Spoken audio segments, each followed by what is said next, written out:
The 2025 MLB Trade Deadline has come to an end, and the Astros did a great job this year at getting the players they needed and honestly making this team more of a championship contender than they already were. To begin, they went over to Miami and they got Jesus Sanchez for Ryan Gusto. I can't even get out of the way. Jesus Sanchez for Ryan Gusto, which is an absolute fleece, and that's a great trade the Astros made.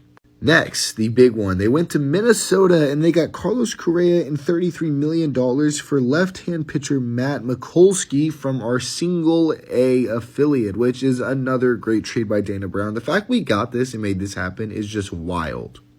And then finally, they went over to Baltimore and they got Ramon Urias, a utility man, super utility man, for Twine Palmer, another A affiliate from the Astros. This is the full deadline. Shout out Michael Schwab, my guy. But the Astros, this deadline got Carlos Correa, Ramon Urias, Jesus Sanchez, and Castro Correa. And then we got rid of a player to be named later, Gusto, Twine Palmer, Chase Jaworski, Esmil Valencia, and that's all. What a good deadline. I'm a really big fan of this. I think this is going to pan out really well. The Astros got guys that have control in Correa and Jesus Sanchez. The only guy who doesn't is Ramon Urias, but we've got Mauricio Dubon. So really, if he leaves, it's not going to be that big of a deal. I'm just super excited to see how this goes, and man, I really love this deadline. So y'all let me know what y'all thought about it, and of course, I'll talk. The Astros really just went and got Carlos Correa for a bag of chips at this year's deadline, and we could go win the World Series because of it. So let's talk about it. At the deadline, the Astros got Carlos Correa and $33 million from the Twins to pay off some of his contract for left-hand pitcher Matt Mikulski, who, granted, is a really good player, but he probably would not have seen a light of day with the Astros, and especially for a long time. The Astros don't need another left-handed pitcher, especially one out of the bullpen. He was not going to fit in here. Correa this season hit .267 with a couple homers and a .1 WAR, but what I'm on this screen for is look at his contract. 6 years, $200 million with options 23-28 and a 29-32 team options. So it's a really good contract for the Astros, and if Correa continues to be an elite player, it's going to pan out really well for us. And somehow, even after the trades, the Astros are only at $231 million, putting us under the first tax bracket, which is a really good place to be. We're not over that bracket, meaning that we're still able to go spend some money and get no penalties for this offseason. I love it. At the end of the day, I am very happy to welcome Carlos home. It was so surreal finding out that this was going to happen and then finding out that it actually went through and that the Twins actually did it. I'm so excited to see this man in Astros uniform again, and I'm sure he's excited to play for the Astros again. So let me know y'all's thoughts about this, and of course, I will talk to y'all, all right? The Astros are trading for another left-handed bat, and this time it's going to be Jesus Sanchez from the Miami Marlins, and man, this is an awesome trade. Jesus Sanchez this season is hitting .256 with 10 homers and a 1.1 WAR, and look right there, it says Houston Astros. So it is confirmed it has gone through, and man, am I excited about this. Sanchez has raw power, and he's going to fit in beautifully, not just in the lineup, but in the stadium as well. When you look at his advanced stats, obviously these bottom ones are a little bit weaker, but then you get to bat speed, hard hit, barrel, average exit velo, and it kind of changes your mind. The guy doesn't strike out at a crazy rate. He does strike out a little bit, but it's not bad, and he also hits for pop, like I said. So if you put a guy in a lineup, pull heavy left-handed hitter in Minute Maid Park, that's incredible whenever he has power. And then the full trade was the Astros acquire Jesus Sanchez and the Marlins get Ryan Gusto. The Astros just got a serviceable left-handed bat for Ryan Gusto in 2025.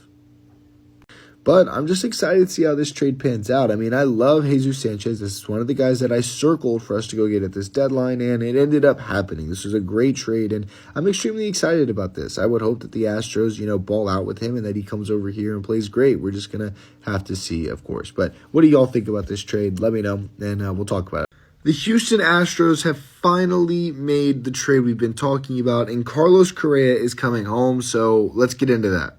Correa this season hit .267 with 7 homers and a .1 WAR. The defense is still incredible over there, but the reason his WAR is so low is just because he hasn't been that productive with the bat. I do think he'll come over here and be great, but in Minnesota, it just wasn't working that well. And his advanced stats show that. I mean, the bat speed, barrel percentage, and average exit velo are still really good. So that's something you can watch out for Correa in Houston. But at the end of the day, the chase percentage wasn't that good, and sweet spot percentage especially wasn't that good. This has got me so excited, though. I made a video talking about it the other day, and man, am I happy that Correa is home. He had a quote the other day saying this: "I let them know there was only one team I would allow that to happen with, and that team was the Houston Astros." He also told Brian McTaggart, the Astros beat reporter, this after he was traded: "I'm coming home, and there's only one goal in mind, and that's to win championships." Guys, I am so excited, and this was such an awesome trade. I mean, if you can make a trade trading Correa for one prospect that you will probably never see, and the Twins pay you $30+ million, I think that's a win at the end of the day. What do y'all think? Let me know, and I'll talk to y'all, all right? The Astros have made a trade at the deadline. It's the first of a couple that I think are going to happen, and it's Ramon Urias from the Orioles, so let's get into that. The Astros have traded for him, and they didn't even have to pay a lot for a guy that's hitting .248 with 8 homers and a 1.4 WAR on the season. We traded for him because he is a third baseman, but as you can see, he plays second and shortstop, so the guy's malleable. I also really like this trade. This also paves the way for what we think is going to happen. He is a righty, so it wasn't the lefty bat we were looking for, but I think the Astros have a couple more tricks up their sleeve for something they're going to do at the deadline. Now, he has been a little underwhelming with the bat this season. If you look at all of these, there's nothing that's really crazy. Some things are at, the halfway mark, but nothing standing out. The only thing that stands out is his defense, which is incredible. He's one of the best defenders in the game and has a gold glove. To make this trade happen, the Astros only lost one guy, and it was a pitcher from Single A named Twine Palmer, who isn't a bad pitcher. He actually has a 2.15 ERA on the season, meaning he's a good pitcher, but the Astros are getting a guy back for not much, and the Orioles are sending cash with Urias.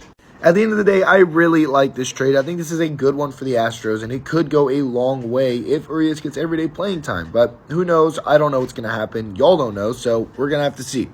Let me know what y'all think about this trade, though, and I'll talk to y'all, all right? Another blockbuster move happened yesterday. Eugenio Suárez, the biggest trade piece at this year's deadline, got traded to the Mariners, so let's talk about all of that. Gino, who has played for the Mariners before this, he played for them for 2 seasons. This season is hitting .248 with 36 homers and a 3.3 WAR. He is heavily coveted because of his power, and the Mariners need that in their lineup, according to them.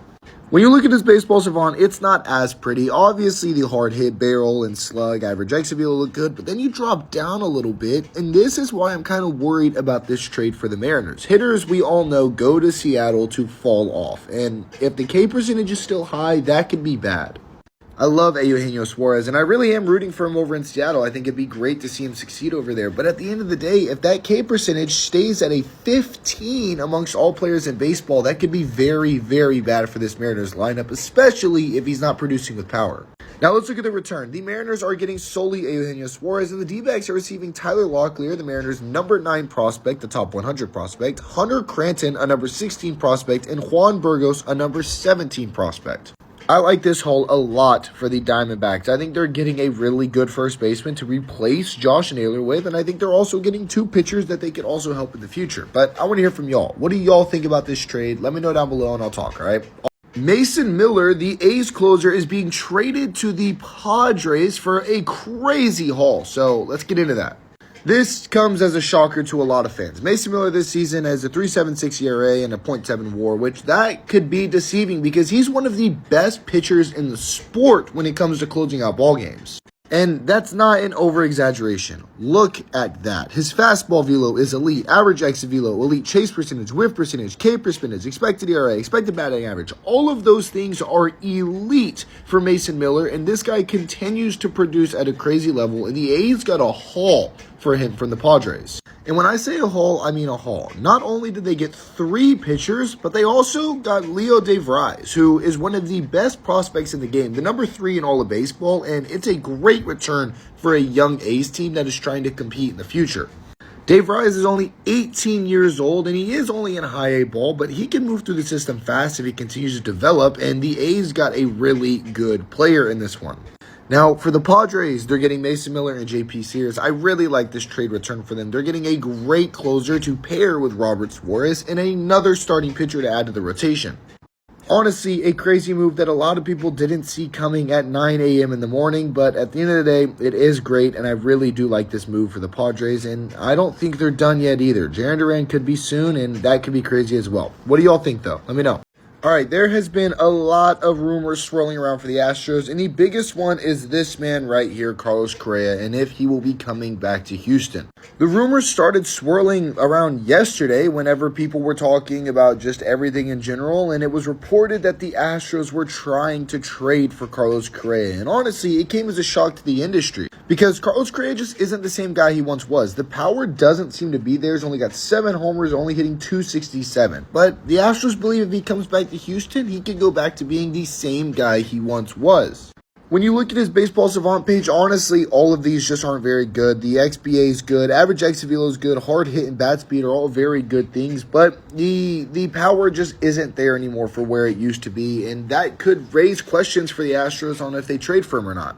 I will say, though, the last couple of months have been good for him, hitting .313, .269, and .300. He started the season off terrible. If he just hit .250 here, he'd be hitting around .280 right now, and it wouldn't even be a question. But at the end of the day, it is a question. And do y'all want the Astros to trade for Correa?